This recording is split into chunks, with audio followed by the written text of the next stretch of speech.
নতুন নির্বাচন কমিশন গঠনের মধ্য দিয়ে নির্বাচনী ট্রেনের যাত্রা শুরু হয়েছে বলে মন্তব্য করেছেন বিএনপি নেতারা। তবে দ্রুত নির্বাচনের দাবি জানিয়েছেন তারা।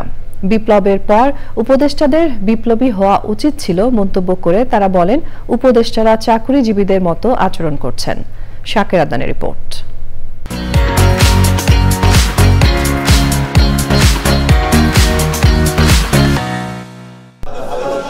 বাংলাদেশ জাতীয়তাবাদী প্রচার দলের ১৩তম প্রতিষ্ঠাবার্ষিকী উপলক্ষে দলের প্রতিষ্ঠাতা শহীদ প্রেসিডেন্ট জিয়াউর রহমানের সমাধিতে শ্রদ্ধা নিবেদন। পৃথক অনুষ্ঠানে বিএনপি চেয়ারপারসন বেগম খালেদা জিয়ার সুস্থতা ও বৈষম্য বিরোধী ছাত্র জনতার আন্দোলনে শহীদদের আত্মার মাগফিরাত ও আহতদের সুস্থতা কামনায় মিলাদ ও দোয়া মাহফিল অনুষ্ঠান। বিএনপি নেতারা বলেন, নতুন নির্বাচন কমিশনের ওপর তারা আস্থা রাখতে চান, তবে কথা বেশি না বলে যেন কাজ বেশি করেন।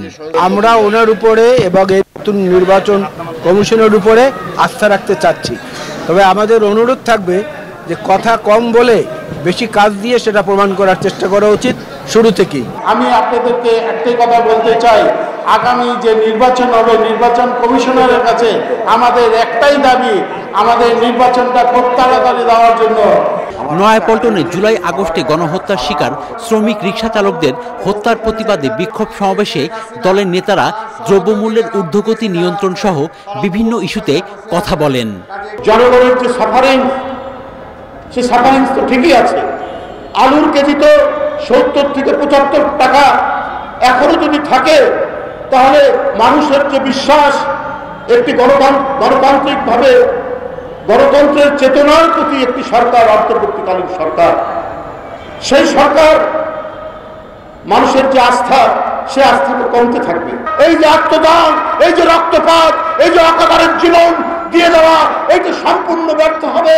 আর কয়েকটা আপনার সুখে থাকা উপদেষ্টা এসে বড় বড় কথা বলবে, আর তারা নিজের মতো করে যা ইচ্ছা তাই করবে, এইটা চলতে দেওয়া যেতে পারে না। ১৯ জন উপদেষ্টারা তারা তো চাকরিজীবীর মতো তারা কাজ করছে, কিন্তু বিপ্লবী সরকারের উপদেষ্টারা তো হবেন বিপ্লবী। দেশের বিরুদ্ধে যে কোনো ধরনের গুজব ও ষড়যন্ত্র থেকে সবাইকে সতর্ক থাকার আহ্বান জানান বিএনপি নেতারা। শাকের আদান, চ্যানেল আই, ঢাকা।